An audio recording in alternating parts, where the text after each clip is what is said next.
It's a factor, but it's not a huge factor right now, is it? It's really not, because this amount of time gives them a chance to run their offense, to go through play sequences. And this is what they work on every week in practice, usually on a Friday. They go over this type of a situation, late game situation. What are we going to do when we have the opportunity? They've called these plays a bunch of times. Now's their chance to execute them. They have the opportunity now. Here's the execution. Darius Hayward-Bay, the intended receiver. And that'll make it 2nd and 10. One thing I know from experience is that when the deep ball is thrown and you're the defender, you've got to fight that little bit of panic that emerges. You've got to play the ball really well. It's a 50-50 jump ball play. And guess what? They took a shot. How are you going to win it? And in this case, they managed to get it done. Over the middle, and it's incomplete. If you're a defender, one of the fun things about playing zone defenses, especially in today's football, is that it's not as static as it was in the good old days, meaning you just drop to a point and react into the football. Now you end up with a lot of man-to-man principles once you get into your zone defense. In other words, get to your assignment and then locate a guy coming into your area, and then you end up covering him almost man for man. That allows him to make more plays on the football like the one we just saw there. They'll look to throw. And he takes a shot on the release as this will be incomplete. Well, any caused incompletion is good for a defense. But when you add to it, you get a little hit on the quarterback, knock him to the ground, make him think a little bit, hopefully knock him off his game, especially in a game of this magnitude, this tight in the fourth quarter. Got to feel pretty good as a defense.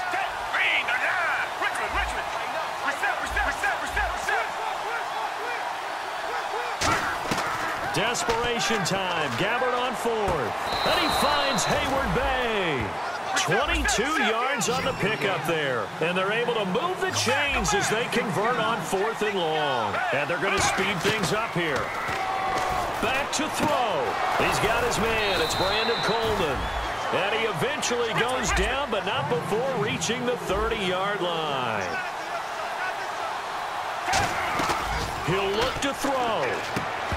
And he slings one that's incomplete. Jeremy Hill there was the intended target. And it'll be 2nd and 10.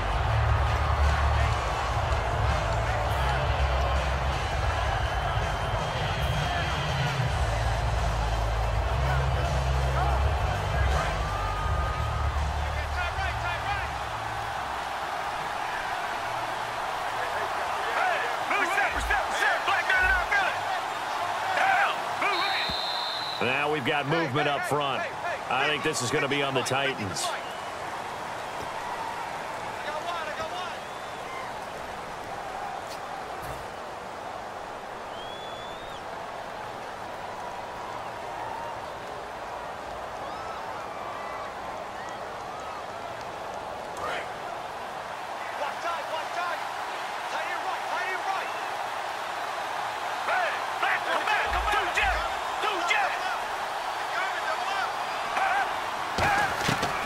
Back to throw.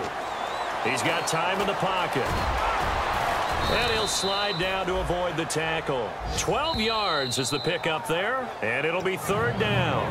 Now whistles come in. We're going to get a timeout here by the offense. It's just their first. They've got 2 more to use here in the final stages. 7th play of the drive now as they come up on a 3rd and 3. They brought in an extra defensive back here, so probably not expecting a run on 3rd and 3. A good call. Back to throw. Over the middle, the catch by Coleman. They'll get a couple yards on that one.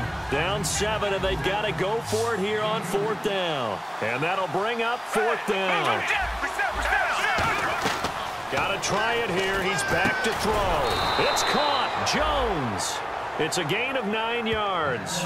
And they're able to convert here on 4th and inches. Not only is a slant route really difficult to cover, it's a real staple play for an offense on a 4th down because it's a quick-hitting play. Get the ball in the hands of the quarterback right to the receiver. And the receiver has to be ready because that thing's coming on a rope. So here we go, 1st and 10 now.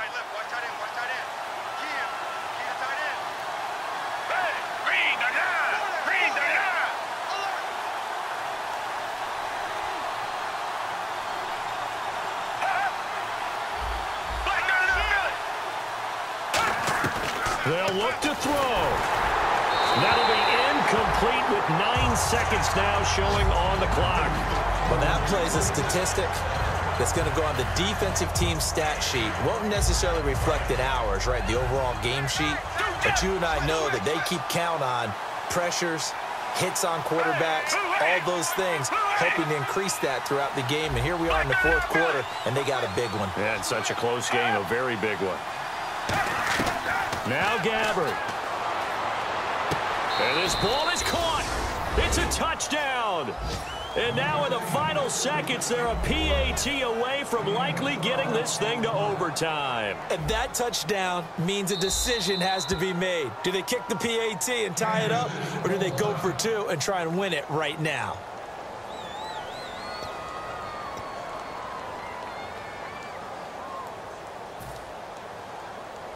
So now this will be, in all likelihood, to force overtime. Now hold everything here. We're going to get a timeout by the offense. It'll be their third and final timeout, so as they talk things over, we'll step aside.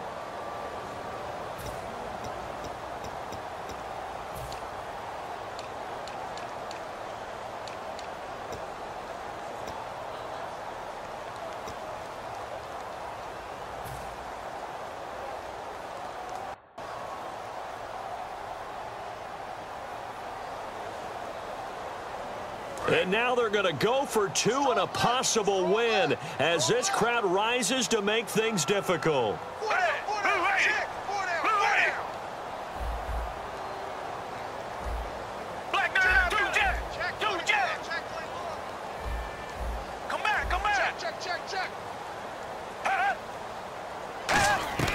Gabbert will try and throw. It's complete, and he'll get into the end zone as the two-point conversion is successful.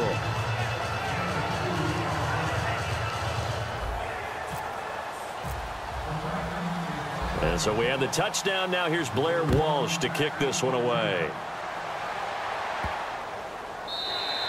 And that'll carry over the back line of the end zone for a touchback.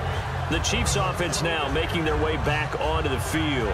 Look at the clock. Everyone knows the situation. Probably time here for one final play. And we know what that play is going to be. It's got to be some sort of Hail Mary, throwing it towards the end zone and hoping someone can catch it or catch it off of a tip. Think back to 2015. Didn't we see Green Bay pull that off twice in the season? Once in the regular season, once in the playoffs. So stranger things have happened. It'd be interesting to see what the defensive strategy is about who they put on the field to try and knock that ball away.